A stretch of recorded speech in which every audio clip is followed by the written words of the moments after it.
Oh, excuse me, ma'am. You can't bring your dog inside the grocery store. There's a sign.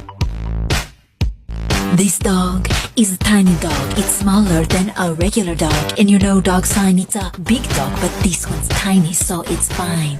Nope. The sign is for all dogs. All dogs aren't alike.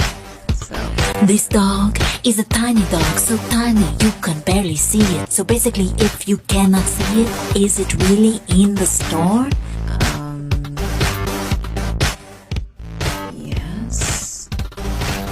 So, we're good. This dog is a tiny dog, so tiny it could be a baby. Looks like you allow the babies, so you allow this tiny dog.